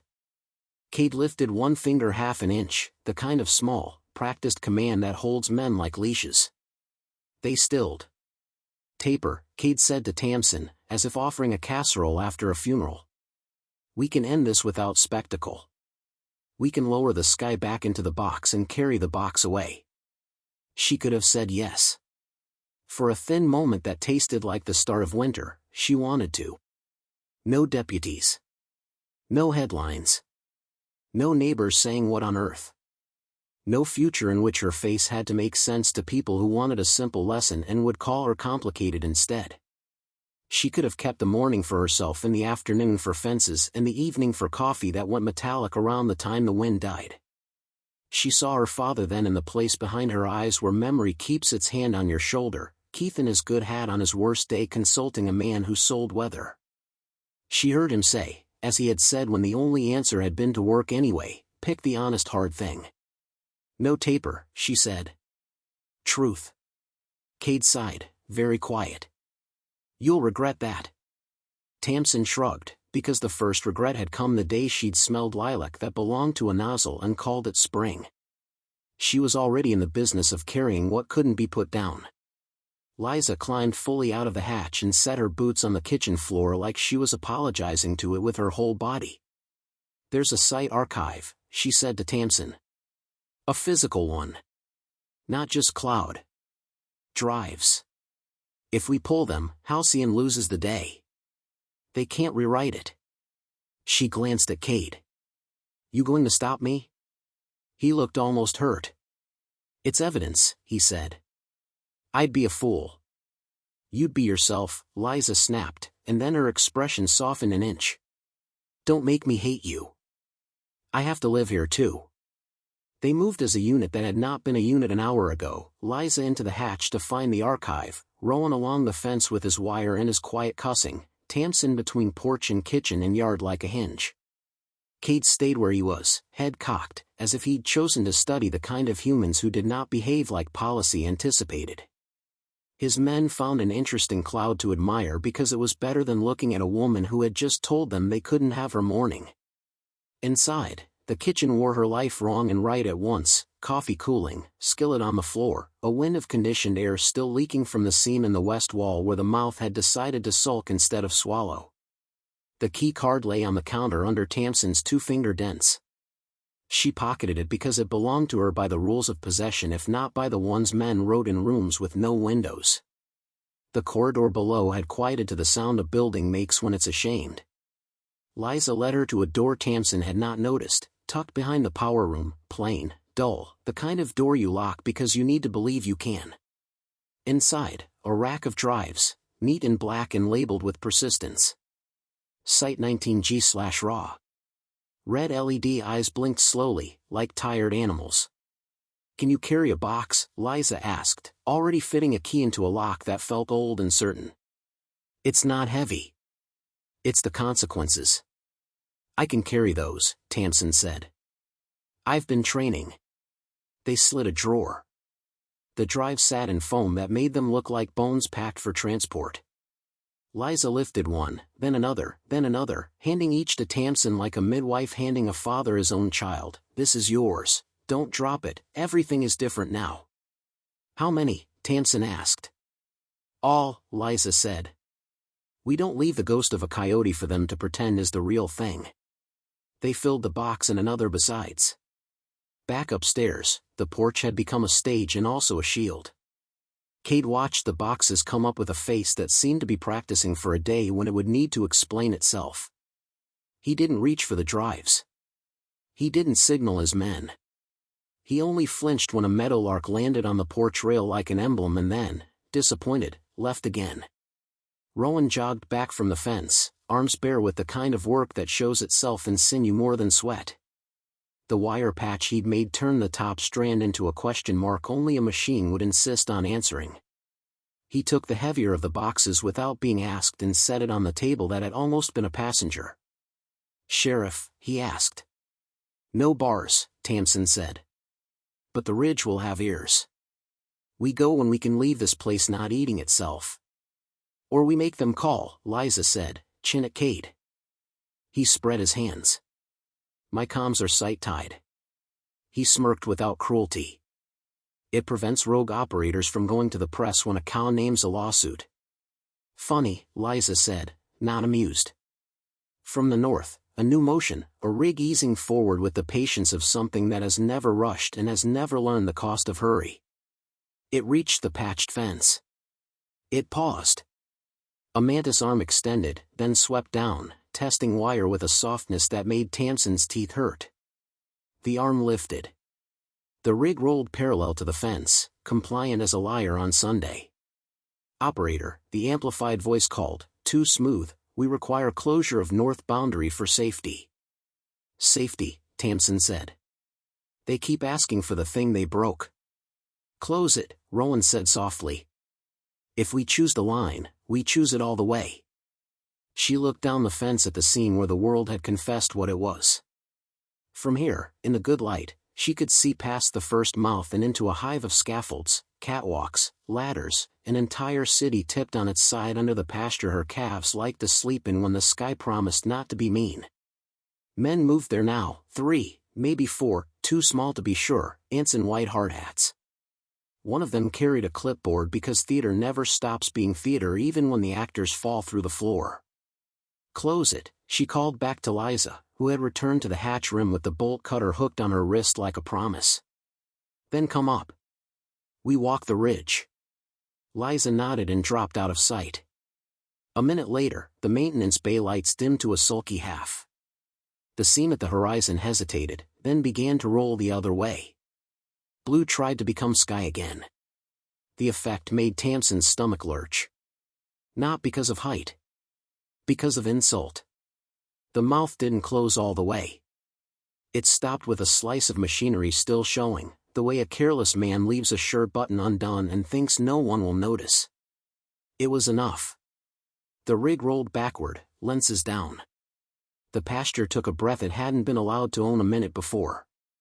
Cade's men relaxed in that fractional way men do when a decision has been made that doesn't require their bodies. Cade himself put his hands behind his back and watched Tamsin like a man taking measurements he might one day be required to testify about. "I can't protect you from my company," he said softly, and the words were both threat and apology. "They will come. I live where things come," she said. "I don't stand under a sky because I think it won't rain." He almost smiled, then remembered his face belonged to a paycheck and smoothed it back to neutral. They packed the drives into the bed of Liza's truck and covered them with a tarp that smelled like last year's hay. Tamsin took one last look at her kitchen, still wrong at the edges, still herself in the center, and grabbed her father's hat from the nail. It never hung right. It fit her now the way grief sometimes does after you've worn it long enough. "Rowan," she said. "With me." "Liza, you're driving." "Cade, you sit on my porch and think about the line between helping and arranging." He nodded, with a strange and real solemnity. "I know where it is," he said. "Most days." "Find it," she said. "Today." They took the 2-track toward the ridge in a truck that smelled like feed and anger. The cattle watched them go and then decided at once to put their heads down and make grass into weight, which is the one honest magic left in the world. The wind had found itself again, no presets, no sweeteners. It shoved the truck around like an uncle who thinks roughhousing is love. Halfway up, Tamsin's phone blinked a single bar, then 2.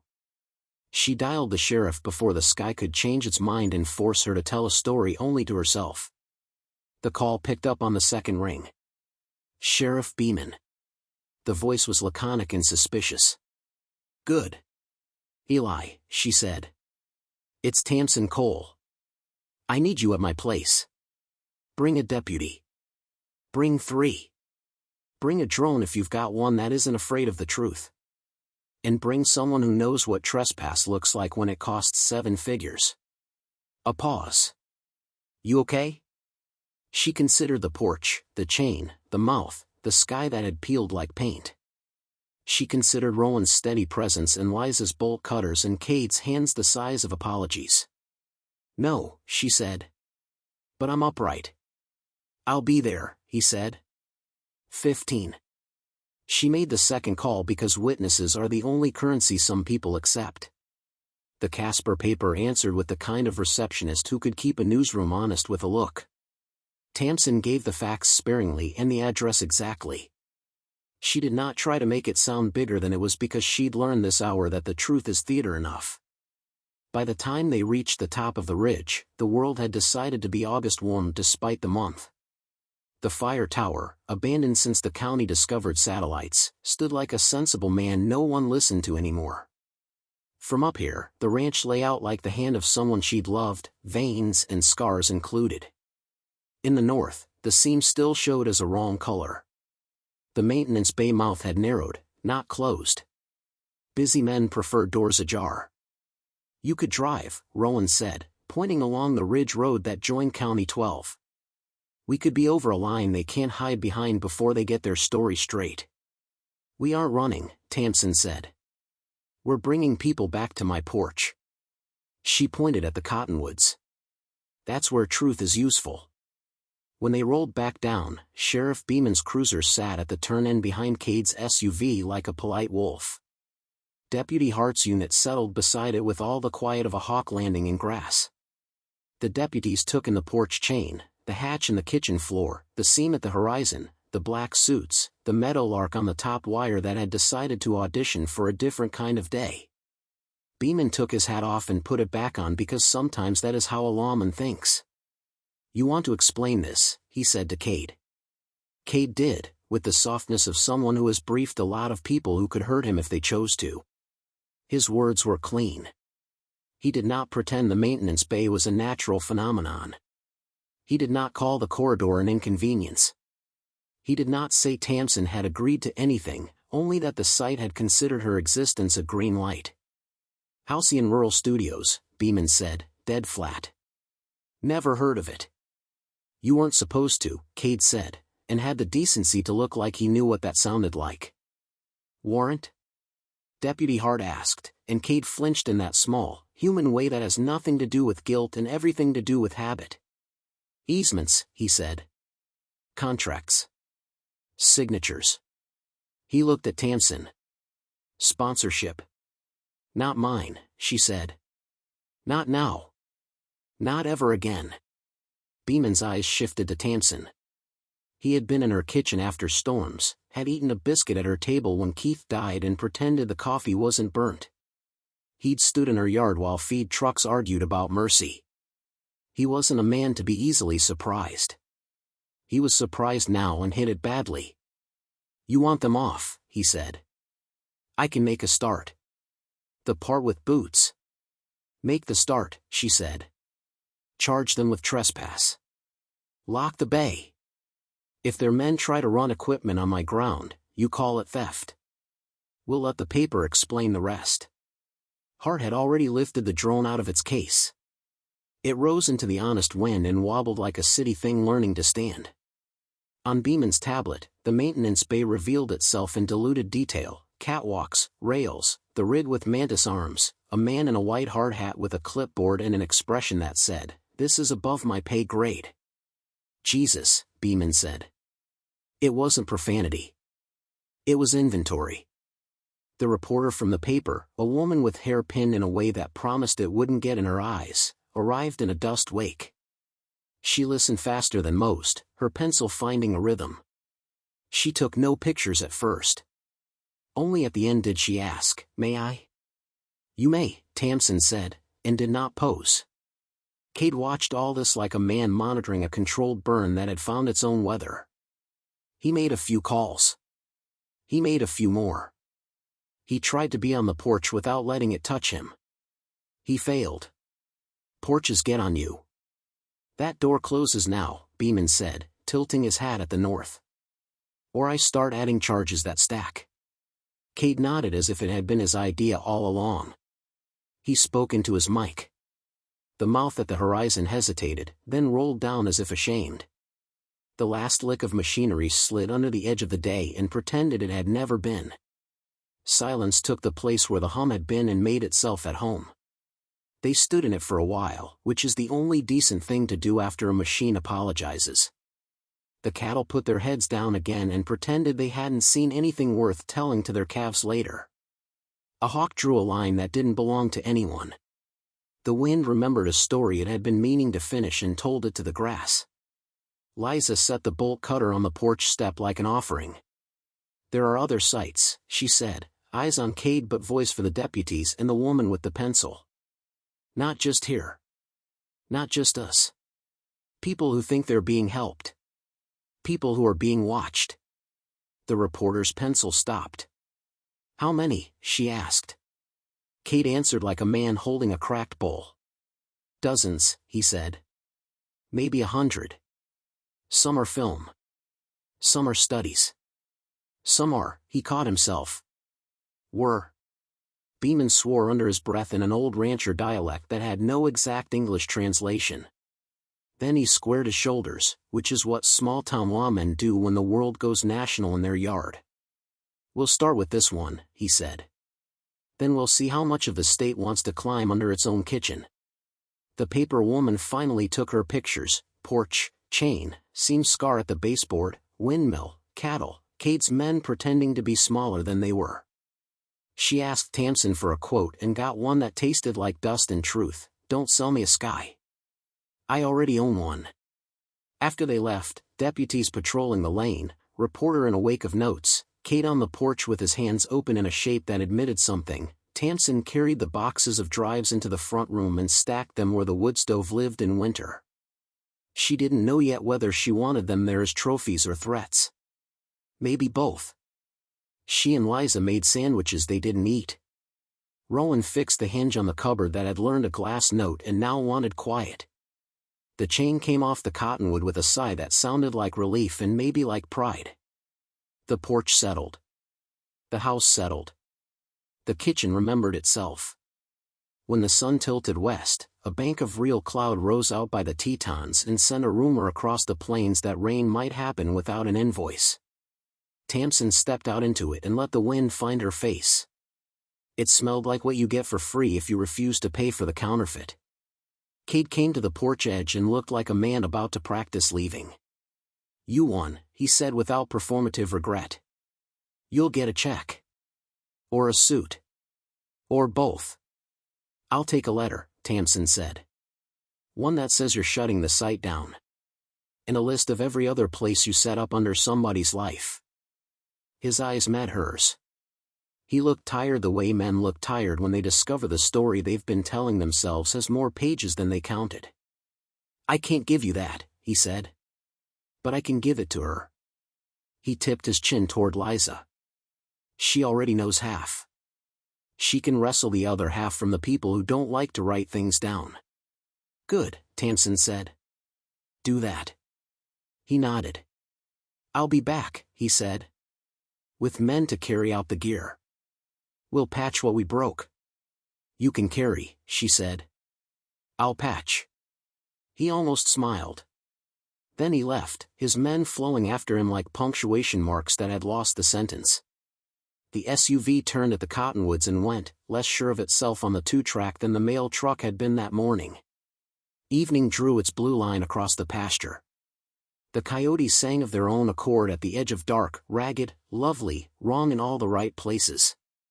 Tamsin stood on her porch and listened, her hand on the post where her father's touch lived and the chain had gripped.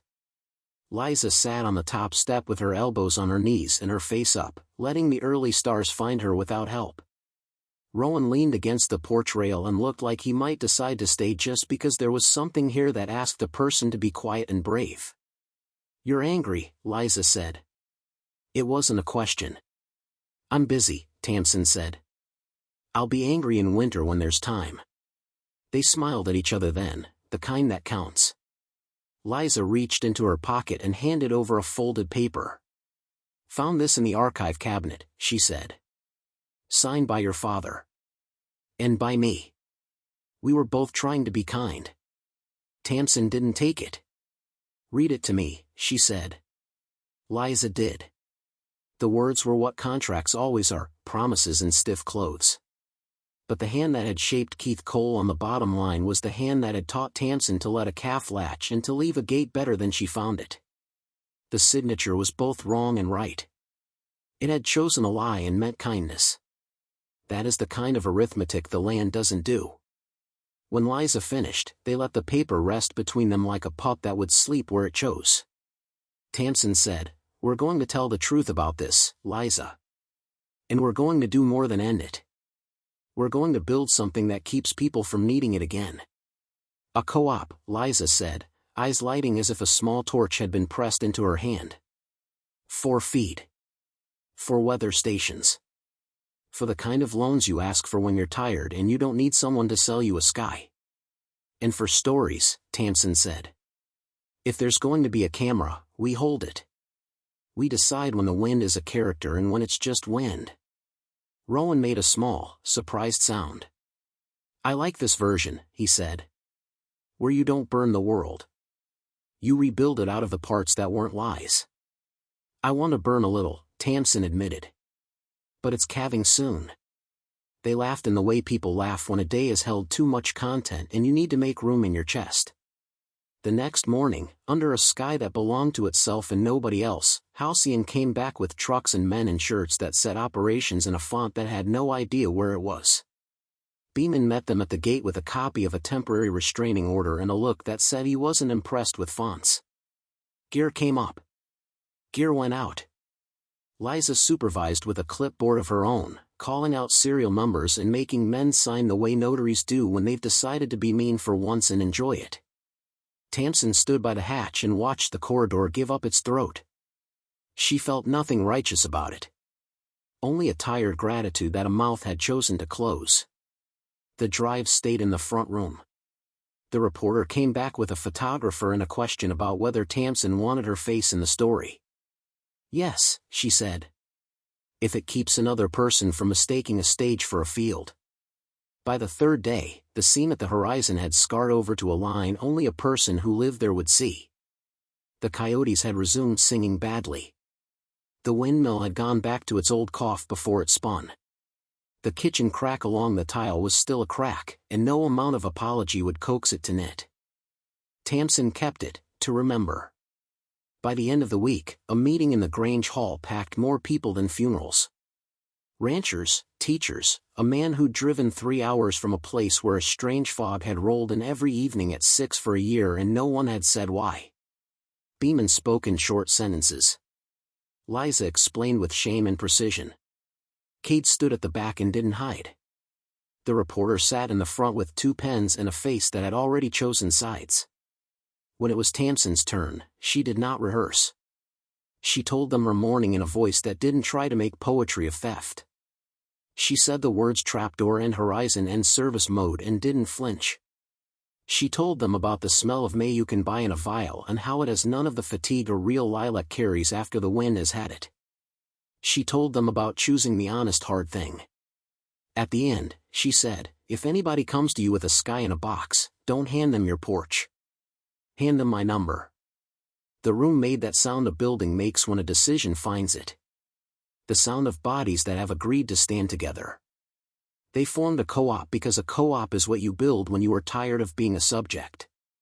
They called it Plain Sky because there was no sense in flirting with poetry when work was calling.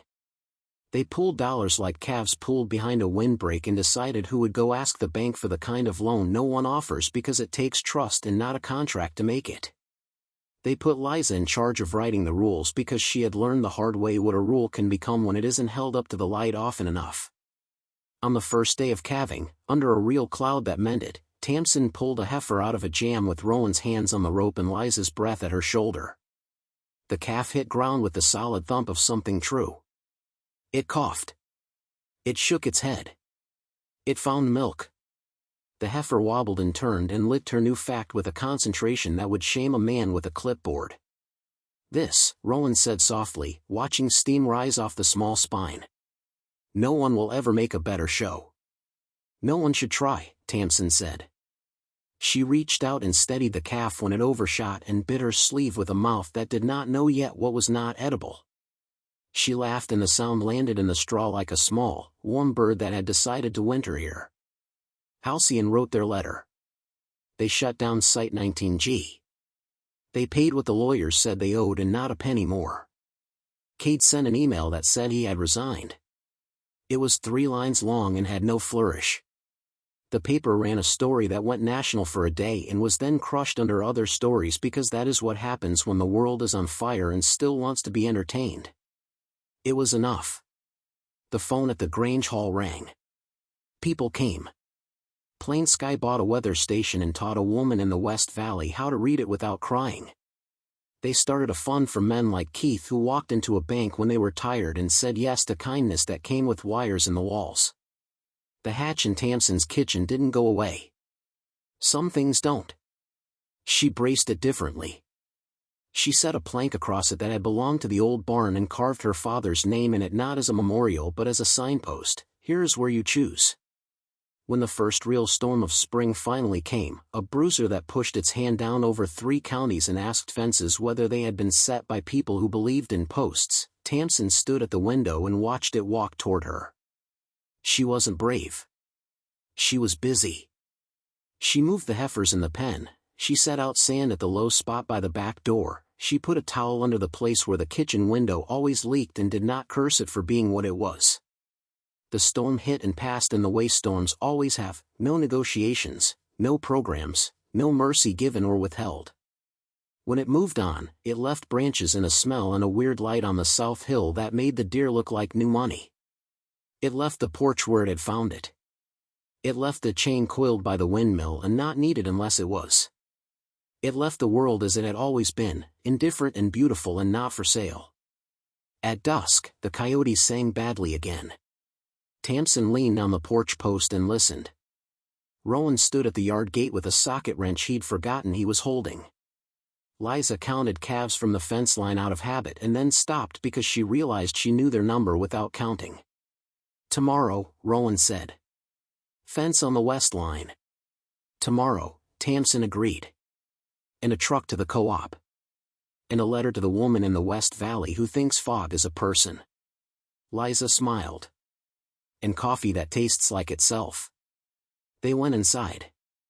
The house did what houses do when they are not pretending to be theaters. It held. Before she slept, Tamsin took the key card from her pocket and set it on the shelf beside the drives. She did not hate it. She didn't love it.